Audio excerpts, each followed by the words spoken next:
Hi, my name's Steve Wallace, and this is my personal introduction to EDL 851. So, a little bit about me personally. As you can see up here, I got my family, um, my wife Ann, my little 4-year-old girl Addie, my little 2-year-old Noah. We live in Lawrence, Kansas on the east side. We just bought a home that we love, trying to get some grass growing. That would be wonderful if that happens. Otherwise, we love it.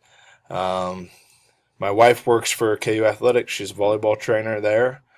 And my little ones go to Hilltop Child Development Center on KU's campus, which I'll talk a little bit more about later in my presentation as well.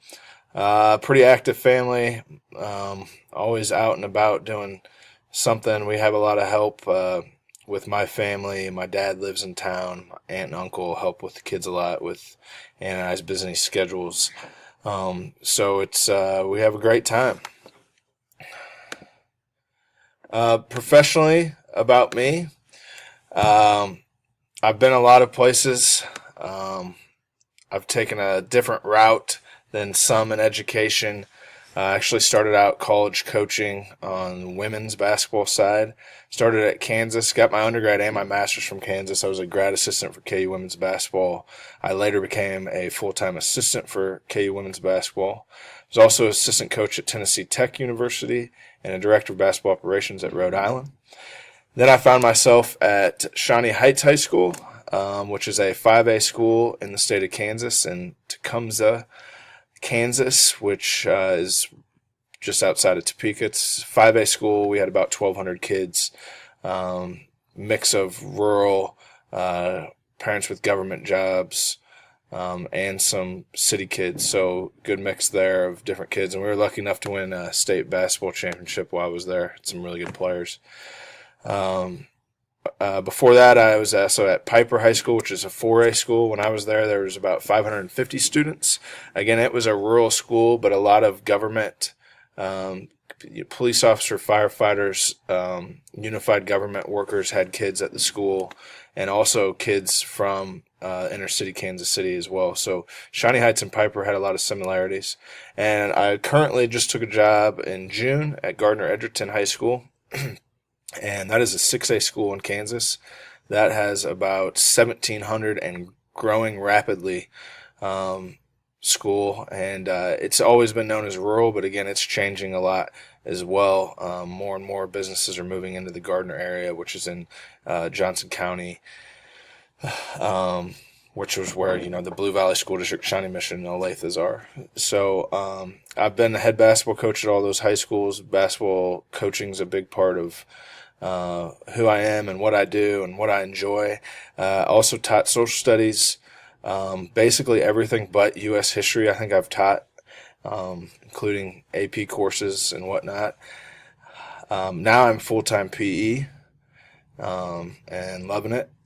Currently in the badminton unit. I am the worst PE teacher of all time at badminton. Usually PE teachers dominate at that, but I'm awful. Why do I want to be a principal? I'm kind of a big picture thinker. I really like to, see things from above. I know there's always going to be nitty-gritty details that have to be figured out, but as a principal, I think you can really lay a foundation and, kind of create that culture that you want in a school. And that's kind of what I think I would enjoy about being a principal. I also want to help teachers, become better teachers and support them in ways that will help them be great teachers, support them in thinking outside the box and doing different things. And then obviously create a special culture for students where, as best we possibly can, they enjoy walking in our doors every day. They're going to work hard.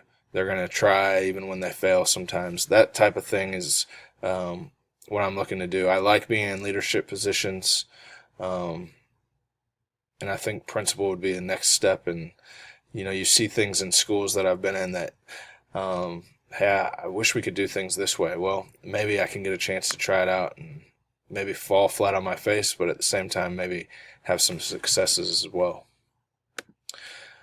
Past supervisor responsibilities, I already mentioned I've been a head basketball coach.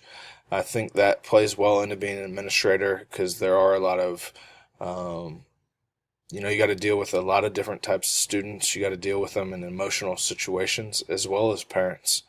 So I think that gives you a um, good start there. Department chair gave me a spot where I was kind of helping be in a leadership role with other teachers, which is, a little different than dealing with students and parents, dealing with other teachers. And that's obviously a huge part of being an administrator. And of course, in this class, doing observations and evaluations. Part of the school leadership team, part of the Avid site team, and then also part of the Hilltop Board of Directors, which is the child development center that my children go to. Personal experiences with observations and evaluations. Most of mine have been positive. They come in, they give me, they kind of do the Oreo. They give me something good. They give me something to work on. They give me something I did good. I always feel like afterwards I could have done better, or, sometimes things flop when they walk in. But I've always had positive experiences with administrators, and their advice has been helpful. Obviously, when you're getting those done, it's kind of nerve-wracking, and I want to remember that as an administrator, especially with young teachers, have them feel comfortable with me in the room and not feel like it's me to get out to get them. I feel like they're important. I think as much as you can do it, I think it's important because you get to see what's going on in the classrooms. You get, as a principal, I think sometimes you forget about the classroom. I think that's an important thing to do. I think it keeps teachers on their toes and, make sure that they're having a quality plan every day, not just when they know they're getting observed. And I was recently reached out to a former basketball coach because I think the hardest part of this transition for me will be to stop coaching, which I don't know when that's going to happen. I don't know when I'm going to be ready to make that move. But I reached out to a former guy that I used to coach against and said, "Hey, how is it being a principal? How did you know you were ready to get out of coaching? Do you like being a principal?" All those types of questions. And he said, the one thing that stuck out to me that really fits with this class is he said, "You'll know you would be ready to be a principal when you're ready to tell a teacher that's been teaching for 25 years how they can improve their teaching." So that really stood out to me when he told me that, and obviously that fits with this class really well. I look forward to learning this class with everybody, and hope everybody has a great rest of semester, and here we go. Thanks.